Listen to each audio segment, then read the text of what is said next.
তারপর মেঘনা কত হয়েছে উচ্চ মাধ্যমিক বায়োলজিতে? আমার 94। 94। আচ্ছা।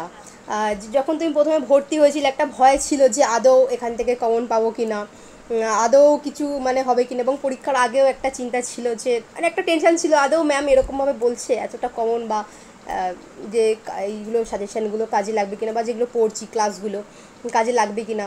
তো পরীক্ষা দিয়ে এসে তোমার রিপ্লাই ছিল, এবং এই যে রেজাল্ট এত ভালো একটা রেজাল্ট করেছো, ওই যে তখন যে একটা টেনশন হচ্ছিল আর এখন যে রেজাল্টটা কেমন লাগছে? হ্যাঁ ম্যাম, খুবই ভালো লাগছে। মানে আমি এক্সপেক্টই করিনি যে আমার এতটা হয়ে যাবে। মানে আমি অ্যারাউন্ড এক্সপেক্ট করেছিলাম যে হ্যাঁ একটা ভালো মার্কস হবে, লাইক 87 88, কিন্তু 90 মানে 90 এর অ্যাভাব যে হবে এটা এক্সপেক্ট একদম করিনি। যা হয়েছে সব ওই আপনি যেরকম ভাবে গাইড করে দিয়েছিলেন সেরকম ভাবে আমি করে গেছি। আপনি যেরকম ভাবে আমাদের এইচএস পরীক্ষার আগে 3 দিন ছুটি ছিল, তো আপনি তো আপনার যখন ক্লাসে আমি জয়েন হয়েছিলাম তখন তো আপনি আমাকে পুরো শিডিউল করে দিয়েছিলেন যে কেমন ভাবে কি পড়তে হবে না হবে, কোন চ্যাপ্টারটা কবে পড়বো এবং কতটুকু টাইমের মধ্যে করতে হবে, কিভাবে করতে হবে। আপনি যেরকম যেরকম বলেছেন আমি সেরকম সেরকম ফলো করেছি। একদম। আর যে সাজেশনটা যেটা যেটা ছিল, যেটা একটা টেনশন ছিল, সেটা কি বলবে? হ্যাঁ সেটা মানে প্রথমে আমি ভাবছিলাম যে হবে কি হবে না না, মানে আপনার সাজেশন গুলো সবগুলোই করেছিলাম। তারপরে একটা টেনশনও ছিল যে যদি বাই চান্স মানে যারা কোশ্চেন বানাচ্ছে তারা কি দিয়ে, তারপর যখন আমি মানে হাতে কোশ্চেন পেপারটা পেলাম, যখন সব পড়লাম, তখন মানে আমি মানে কি বলবো, মানে আমি ভাবতেই পারিনি মানে সমস্ত কিছুই প্রায় মানে আপনার সাজেশনের মধ্যে থেকেই ছিল। মানে সমস্ত কিছুটাই মানে আপনার সাজেশনটা আমি মানে যা যা পড়েছি সবই ওর মধ্যে পেয়ে গেছে। মানে তার বাইরে থেকে কোনো কিছু মানে নট আ সিঙ্গেল ওয়ার্ড, মানে কোনো কিছু আসেনি তার বাইরে। আর আগামীতে যে ভাই বোনরা আছে, আচ্ছা এটা পরে জিজ্ঞেস করি, আগামীতে কি হওয়ার ইচ্ছা আছে? এত ভালো একটা রেজাল্ট করেছো, কোন দিকে যাওয়ার? হ্যাঁ অ্যাকচুয়ালি আমার ইঞ্জিনিয়ারিং লাইন নিয়ে পড়ার ইচ্ছে আছে। হ্যাঁ তো ওটার জন্যই মানে এবছরটা আর কি খাটাখাটি করবো। একদম তো একদম। মানে এই বছর আমি দিয়েছিলাম এক্সাম, মানে আমার যেই মেনে প্রায় 82% মতো এসেছিল, মানে আরেকটু ভালো হলে মানে 90 বা 92 হলে ভালো হয়ে যেত, কিন্তু 82% মতো এসেছিল। তো বাবা তাও বলছিল যে ভর্তি হয়ে যেতে, মানে আমি ওই পার্সেন্টাইলও মোটামুটি ভালো কলেজ পেয়ে যাচ্ছিলাম। তো আমার একটু ইচ্ছা মানে যদি একদম এনআইটিতেও পেয়ে দিতাম তাও মানে ভালোই হতো।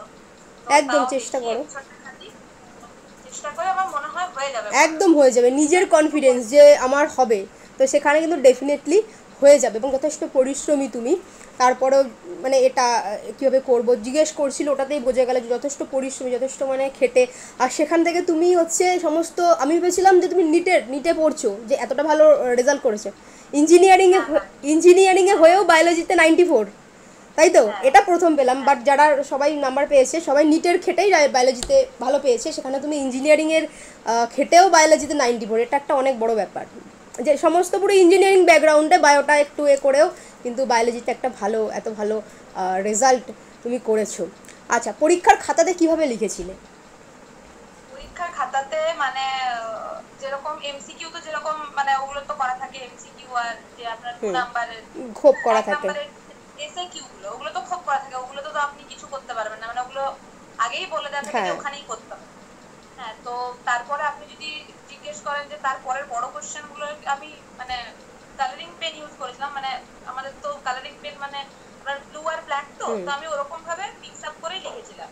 মানে হেডিং দিয়ে ব্ল্যাক পেনে হেডিং দিয়ে ব্লু পেনে অ্যান্সার ট্যান্সার লেখা, তারপর ছবি আঁকা, মানে যতটা যা চেয়েছিল মানে যতটা ছবি আঁকার সেই সমস্ত জায়গাগুলোতে আমি মোটামুটি ছবি টবি এঁকে দিয়েছি। হ্যাঁ যেরকম আপনার আমাদের যে 5 নাম্বারের যে কোয়েশ্চেন গুলো পড়েছিল মানে 3+2 করে, সেগুলোতে যেগুলোতে যেরকম আমাদের মনে হয় ডিম্বাশয়ের যে ইয়েটা পড়েছিল আপনার মেনস্ট্রুয়াল সাইকেলের যে কোয়েশ্চেনটা পড়েছিল, ওটাতে যেরকম আমি একটু ছবি এঁকে দিয়েছিলাম, মানে আমি যতটুকু জানি। তো ওরকম ভাবেই আমি লিখেছিলাম। একদম। তো শুনতেই পারলে দিদি কি বললো, যেটা তোমাদেরকে সবসময় বলি, 3 নম্বরের কোশ্চেন চলে গেলে ছবি এঁকে দেবে, এবং বারবার করে আমি বলে দিয়েছিলাম যে 2 নম্বরের ওপরে গেলে উদাহরণ মনে পড়ছে না একটা বৈশিষ্ট্য লিখা যায়, যাতে করে কি তোমার খাতাটা কাটতে না পারে। দেখো দিদি কিন্তু সেটাই করে, যারা ভালো রেজাল্ট করেছে প্রত্যেকে দেখবে যেরকম ছোটো ছোটো সূক্ষ্ম সূক্ষ্ম কথা বলেছে না, হয়তো সবাই সেমই সাজেশন কমন পেয়েছে, সবাই সেমই লিখেছে, কিন্তু সূক্ষ্ম সূক্ষ্ম জিনিস থাকে যেটা টিচারের মানে এতে ক্র্যাক করে যায় যে না এই জিনিসটাতে খাতাটাতে আমি অন্যরকম পেলাম, এবং যেরকম খাতা আমি দেখতে চাইছিলাম একদম সেরকম খাতা পেলাম, সেটাই কিন্তু আমরা জানি যে এই খাতা আমি দেখতে চাই, ওই খাতা সব টিচার দেখতে চায়। ও সে দিদি কিন্তু সেরকমই করেছে। তোমরা শুনতেই পারলে দিদি কি বললো, যে আমি যেগুলো একটু 3 নম্বরে কোশ্চেন ছিল আমি কিন্তু ছবি এঁকে দিয়েছি। ছবি কিন্তু চাইনি কি তোমরা ছবি এঁকো, কিন্তু ও কিন্তু এঁকে দিয়েছে টিচারকে যে হ্যাঁ মানে একটা দেখানো। পেন্সিল দিয়ে দাগ ডায়াগ্রাম এরকম করে দিয়েছে, মানে যেগুলো তো আঁকার দরকার, কারণ সবগুলো তো আঁকা হুম। যায় না। না। যেগুলো তো আঁকা যায়, যেগুলো তো উদাহরণ দিয়ে, যে 1 নম্বরে আমাদের পড়েছিল বায়োপাইরেসি বা এরকম একটা পড়েছিল, ওটাতে যেরকম আমি লিখেছিলাম তারপরে এক্সাম্পল দিয়েছিলাম, ঠিক আছে। তারপর আপনার ওই টিকাকরণে যেটা বলছিল ওটাও আমি একটু এক্সাম্পল দিয়ে দিয়েছিলাম। এরকম ভাবে আমি লিখেছিলাম, মানে খাতাটা এরকম ভাবে সেজেছিল। তো তোমরা বুঝতেই পারলে খাতা কীভাবে দিদি সাজিয়েছিল, যেটা তোমাদের ফার্স্ট সেমে তো তোমাদের sorry first sem and third সেমে তো তোমাদের এমসিকিউ, যখন ফোর্থ সেম এবং সেকেন্ড সেমে যাবে দিদি যে কথাগুলো বললো, যেটা তোমাদেরকে আমি সবসময় বলি, যেটা ও কিন্তু মেনে চলেছে।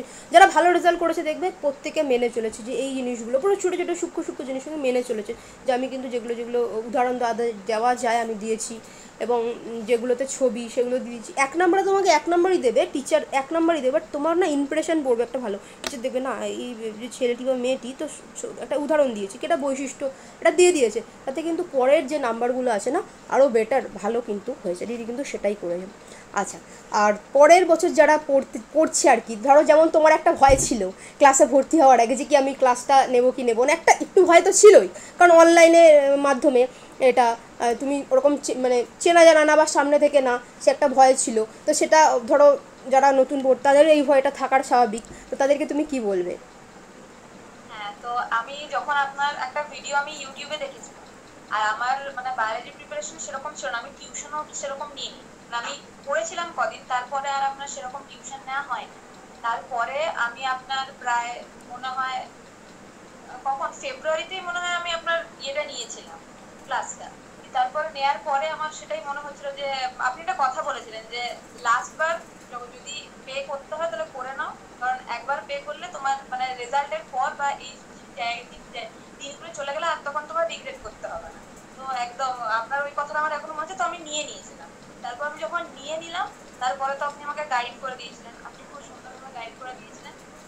তো আমি সবাইকেই বলবো যে যারা এই পরবর্তী দিতে চায় এই টেস্ট, তাদেরকে বলবো যে ম্যাম যা যা বলছে একদম ঠিকঠাক ভাবে মেনে চলো, আর যদি কাউকে অনলাইনে নিতেই হয় তো নিয়ে, কারণ সিরিয়াসলি পরে আর রিগ্রেট করতে হবে না। কারণ আমি যদি মানে আমার এটাই মনে হচ্ছে যে যদি আমি সেদিন না নিতাম আপনার ক্লাস, তাহলে হয়তো আমার 94 হতোই না।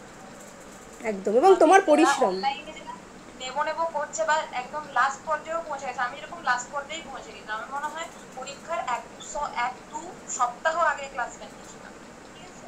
তো আপনিও আমাকে বলছিলেন যে পরীক্ষার তো আর বেশি সময় নেই, ফেব্রুয়ারির মাঝে মিড টাইমে আমি নিয়েছিলাম। তো আমি বলছি যে যদি লাস্ট পর্যায়ে এসেও কেউ দেখতে পায় তো নিয়ে নাও, কারণ সিরিয়াসলি তাহলে পরে কি আর রিগ্রেট করতে হয় না, যেমন আমাকে আর রিগ্রেট করতে হচ্ছে না। যদি আমি না নিতাম হয়তো আমাকে আজকে এখানে দাঁড়িয়ে রিগ্রেট করতেই হতো যে আমি কেন নিলাম না।